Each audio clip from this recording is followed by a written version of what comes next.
If your Geisha spins badly, has side-to-side play, or this top hat washer can be moved when the wheel is tightened in, it needs to be taken apart and rebuilt.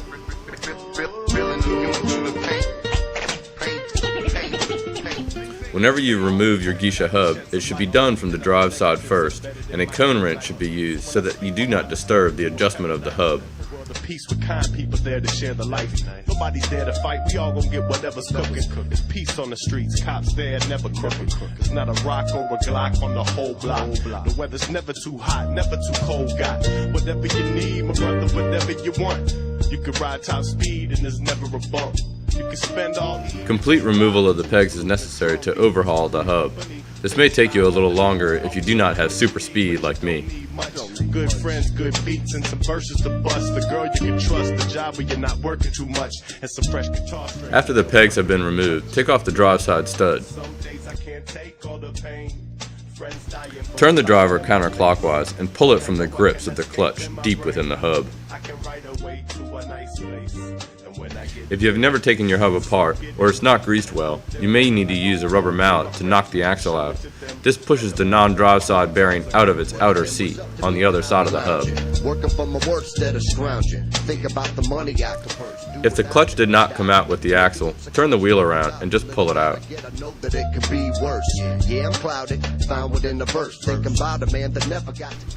Pull a large drive side bearing out and inspect it for wear and any play.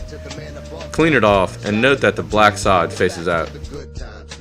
If your hub is new, never been serviced, or not greased well, you may need to use a punch to remove this bearing.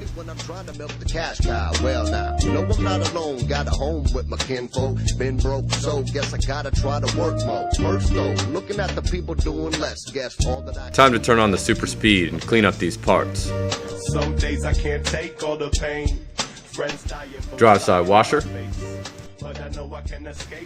Drive side stud. Driver. There are two bearings within the driver. Check them and make sure that they are not worn or have any play. The credit to my mom and dad. They taught me to give thanks for every little thing I have. Though it's not much, I tell you, seen a lot of folks with less. So nowadays these shiny diamonds really don't impress. And all I know is what I've learned through life experience. Bumping my head through all of life's little experiments. I remember that stuff. Now I'm thinking back when I was young. I wasn't dumb, but all I thought about was having fun. Now that I'm grown, I'm just happy to have made it here. Cause there were plenty times when I wasn't seeing clear. So many things have changed, but I won't. Clutch. Curveball every year. I've just switched my stance and changed my approach. Wrote something worthwhile, let you know there's still hope. Here we have two bearings. There's a spring spanning the diameter of the axle between them to hold them under high pressure. Some days I can't take all the pain. Clutch slides over the bearings as they provide the clutch with resistance so that it can be driven onto the driver. This resistor mechanism allows the clutch to move back and forth and engage into the hub's cone or lump.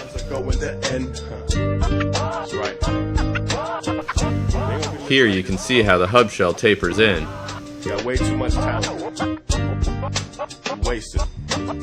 Next, the non-drive side of the axle. People need to hear it.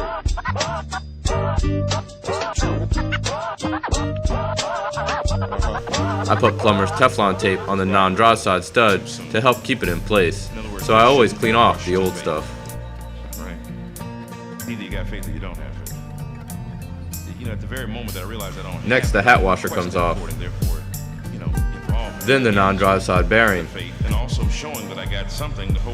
Well, here's the problem. My two slack washers and the hub stopper are both stuck on the axle.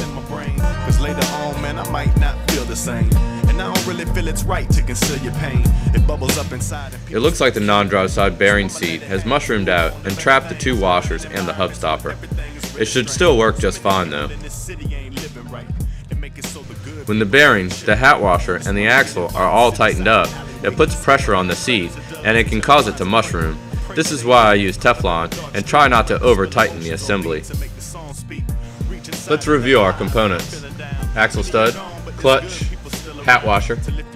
Here we have two slack washers, the hub stopper, the resistor bearing assembly, all housed within the aluminum axle.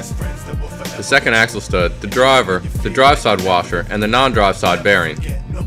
I wrap the threads of the non-drive side stud to try and help keep it tight within the axle. If the non-drive side assembly comes loose, it will allow the hub to have side-to-side play and many other problems.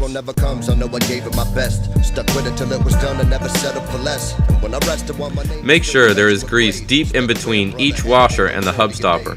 The clutch rests on this during disengagement, and lots of grease is necessary to keep it healthy.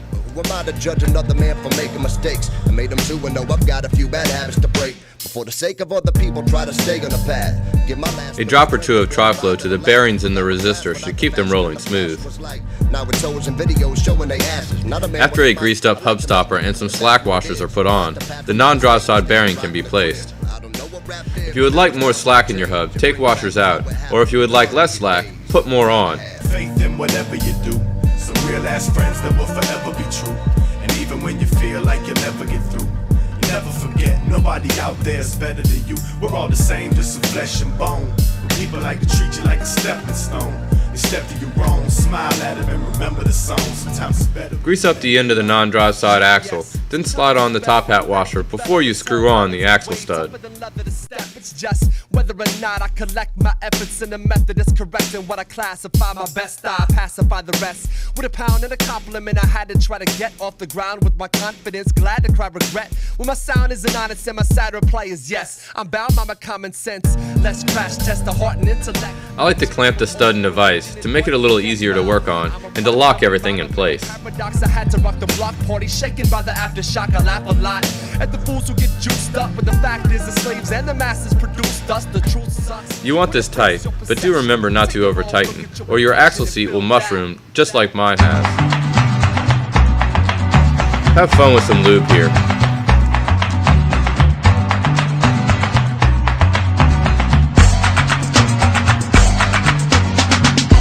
We only just met, and I'm making you wet. Get ready one more time. I can't get enough. This feeling you call love. The greased up clutch slides on next. Do I wanna spend the night? Girl, what's your age? I like to pack this with even more grease. We keep it shade. Take a little dabble, take a little sip, make it feel alive just a little bit. Bright blue eyes, big chubby lips, tight thighs and under hips. Come look inside, come take a taste. Toke out, get started right in your face. Take some clothes off, for goodness sake. Here's a little syrup for your pancakes. I grease up the driver for its preparation of its assembly into the hub. Another hit, white powder party, white powder trip. Doesn't get you hot, doesn't get you wet. Did you pants see here, keys on the neck here, pussy here, kitty cat. Come over here, sit in my lap. And of course, a generous helping of grease for inside the hub shell. The wheel can be pressed on with little effort when greased well.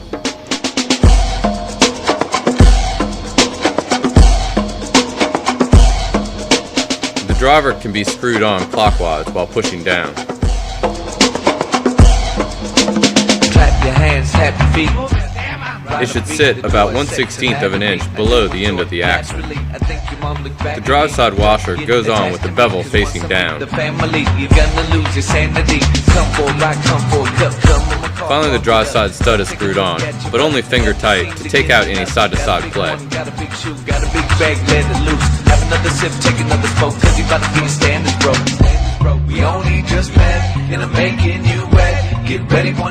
Be extra careful when installing the wheel.